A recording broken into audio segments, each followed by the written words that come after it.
پرون په ضلع شانګلال پورې پریس کلب کې د قومي وطن پارټۍ یوم تاسیس حوالې سره اهم اجلاس وکړی شو. د اجلاس صدر ډاکټر سجاد احمد و. قومي وطن پارټۍ سینئر رهنما ډاکټر سجاد احمد،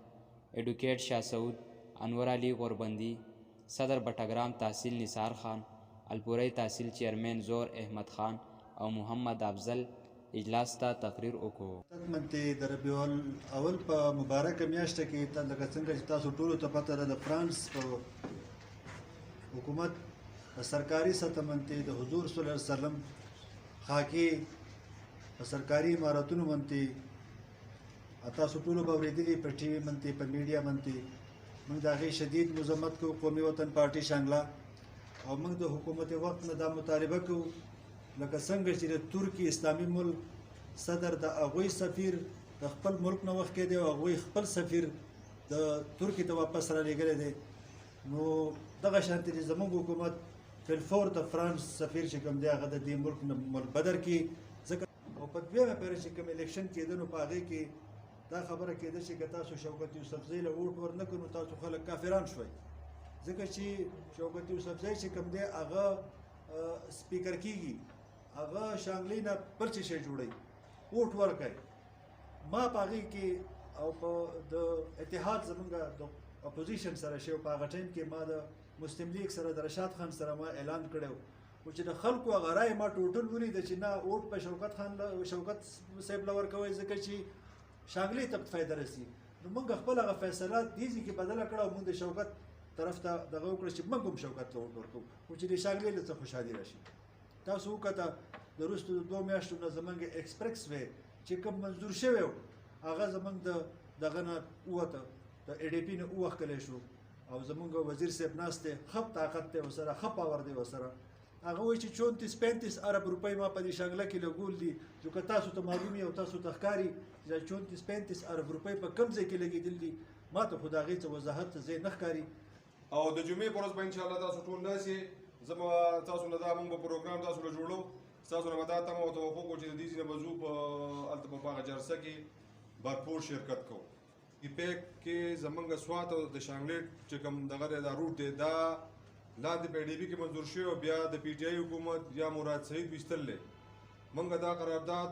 پیش کوو چې یاره دا مرکزي حکومت او صوبایي حکومت د پاکستان تحریک انصاف دی دا د فوري طور په دې پروګرام کې شامل دي، کنې موږ به احتجاج کوو. تاسو ته منظور دی؟ د آفتاب احمد خان شیرپاو په شانګله باندې احسان شته او هغه د ټولو نه زیات چې هغه د شانګلې له د ضلعې درجه ورکړل ده. پارټي نن سبا خو یو حکومت راغلی دی چې د پاکستان تحریک انصاف په شکل کې دی او سړی چې د هغې هغه نوم اخلي نو زما په خیال زه خو خپل هوش حواس چې دي هغه زما نه ګډوډ کېږي، لکه زه په هغې باندې د هغې سره خبره نشم کولی. قومي وطن پارټي یو داسې پارټي ده چې کوم کس ته موږ خصوصا دی وکیل صاحب خبره مو د تحریک انصاف کسانو ته موږ د پارټۍ دعوت ورکوو نو هغه بالکل قبلوي، په سرو سترګو قبلوي. خو موږ سره د مشرانو تعاون پکار دی. ډاکټر صاحب زموږ وکیل صاحب تحصیل چیرمین د موږ سره محمد صاحب ستاسو له ټولو مرګلو نو موږ وایو چې د دې وکیل صاحب چې د نن نه پس دا یو آغاز شروع شي د قومي وطن پارټۍ په ضلع شانګله کې او د ضلع شانګلې پهچان هم وکیل صاحب خبره وکړه چې آفتاب احمد خان شیرپا ورکړ نو موږ ټولو له پکار ده چې دا موږ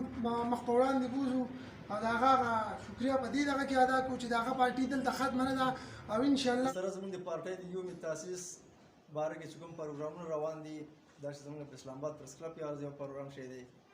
بونو کې وشو راتلونکي جمعې ستاسو په سوات کې دی، په هغې کې بھرپور شرکت وکړئ او انشاءالله په 1 تاریخ باندې به زموږ د ډویژن په هزارې ډویژن په هریپور کې پروګرام منعقد شوی دی نو هغې کې زه هم تاسو ټول ته درخواست کوم چې هغې کوم بھرپور طریقې سره شرکت وکړئ. نور هر سړی پوه دی چې زه د وړو تیلۍ په 1500 روپۍ اخلم او په 1400 روپۍ اخلم نو که دوی په یو بل تور لګوي چې پلاني غلا کړل او پلاني غلا کړل او پلاني غلا کړل نو ما خونده کړی که نه زما څه قصور دی خیره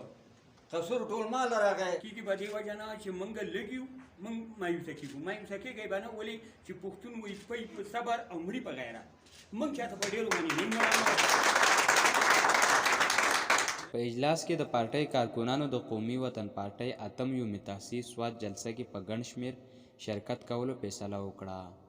او شانګلې نه بشام ایکسپریس وې د ختمولو غندنه یې وکړه. माजिद खान ज़िला शांगला अलपुराई।